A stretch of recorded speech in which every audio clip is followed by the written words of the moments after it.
Nah, bagaimana supaya kita bisa terhindar dari perbuatan syirik dan bid'ah? Ya, untuk bisa terhindar dari perbuatan itu, ya kita harus belajar dulu. Itu yang paling penting, kita belajar agama ini, Quran dan Sunnah ala fahmi salaf. Sibukkan diri kita dengan ilmu. Jadi kepada seluruh yang hadir dan juga kepada seluruh pendengar Radio Roja dan juga pemirsa TV Roja yang mudah-mudahan semuanya dirahmati oleh Allah Taala, antum berusaha bagaimana belajar agama yang benar. Datang ke majelis ilmu. Jadi nggak cukup dengan mendengarkan Radio Roja atau TV Roja, nggak cukup. Yang dikatakan ilmu itu datang ke majelis ilmu. Karena beda, antum duduk di majelis ilmu dengan mendengarkan radio atau mendengarkan TV, beda. Kalau datang ke majelis ilmu, jelas kita duduk, datangnya jalannya kita itu mendapatkan pahala ke majelis ilmu. Kemudian duduk di masjid Allah ini mendapatkan barokah, dihadiri oleh malaikat. Dia itu malaikat, didoakan juga oleh malaikat. Makanya harus datang ke majelis ilmu, belajar Quran dan Sunnah ala fahmi salaf. Kemudian yang kedua, kalau disebutkan belajar Quran Sunnah fahmi salaf, yang kedua cari guru yang benar. Ini faktor guru juga menentukan. Guru. Makanya dikatakan oleh Muhammad bin Sirin rahimahullah, inna hadzal ilma dinun fanzuru amman takhuduna dinakum. Inna hadzal ilma din. Sesungguhnya ilmu ini agama. Fanzuru amman takhuduna dinakum. Anda akan melihat kepada siapa kalian belajar. Kalian belajar kepada siapa? Gurunya siapa? Dia ngerti enggak akidah, ngerti enggak manhaj, ngerti enggak pemahaman yang benar. Itu dulu. Banyak yang membuat juga orang itu sesat. Yang pertama tadi, yang poin pertama tadi enggak belajar dia, ngikut orang banyak. Yang kedua, dia belajar sama guru yang enggak jelas, manhajnya enggak jelas, pemahamannya enggak jelas. Seperti yang kita lihat sekarang banyak orang. Kan juga banyak juga orang yang menisbatkan dirinya kepada salaf, banyak juga. Tapi pada hakikatnya akidahnya enggak benar, manhajnya enggak benar. Orang-orang hizbiyin, harakiyin dan yang lainnya. Enggak boleh. Kita kalau mau belajar, lihat dulu dia. Dia ini dulu belajar kepada siapa? Dan apa kitab yang dikaji? Bagaimana pembahasan dia, benar atau tidak? Lihat. Inna hadzal ilma din fanzuru amman takhuduna dinakum. Juga lihat bagaimana tentang ibadahnya. Sampai dulu orang kamu mau belajar, lihat dulu dia.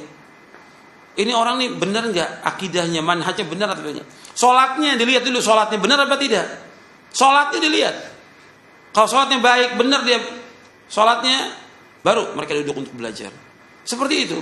Enggak seperti sekarang orang dengar ceramahnya enak, retorikanya bagus, belajar. Akhirnya lama-lama apa? Sesat.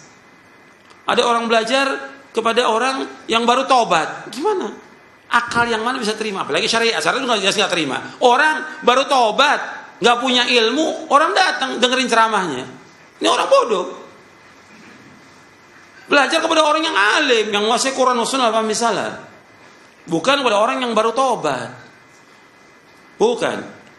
Jadi harus lihat. Nggak boleh kita belajar dengan ahlul bidah, tidak boleh, selama-lamanya nggak boleh.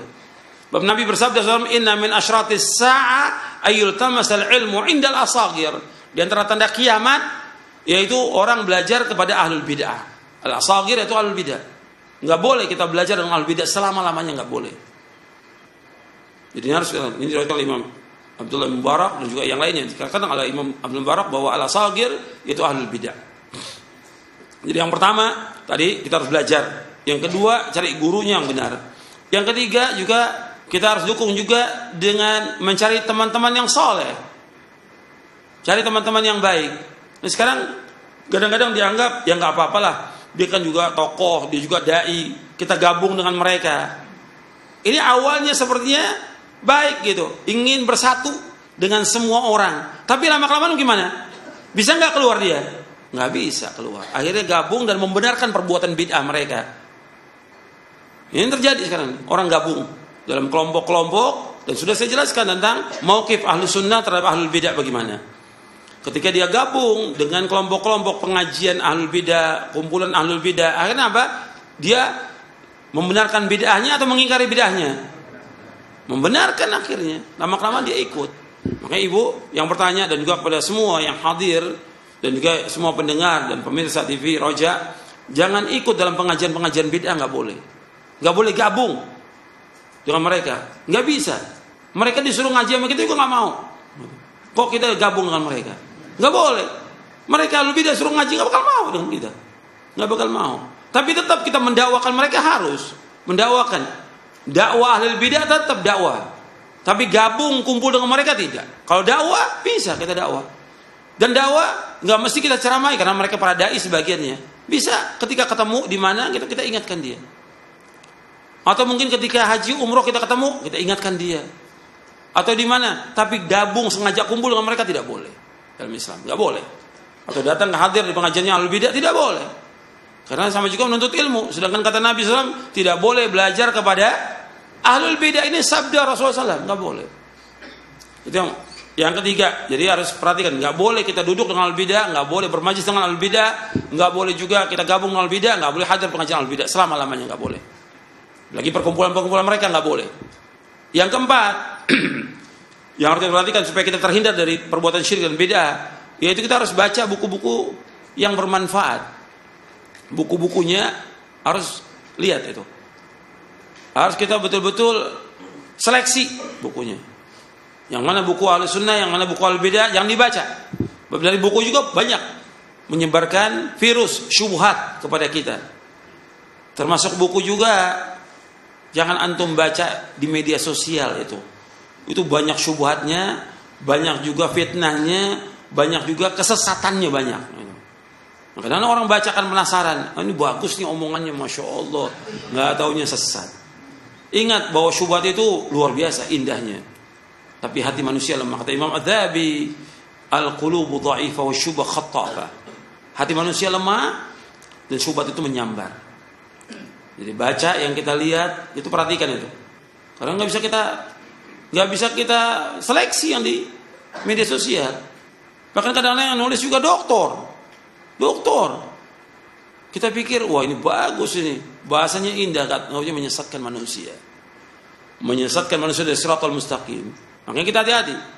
Makanya kita tanya kepada guru kita yang betul-betul tahu tentang akidah yang benar, yang tanya. Fas'alu ahla dzikri in kuntum la ta'lamun.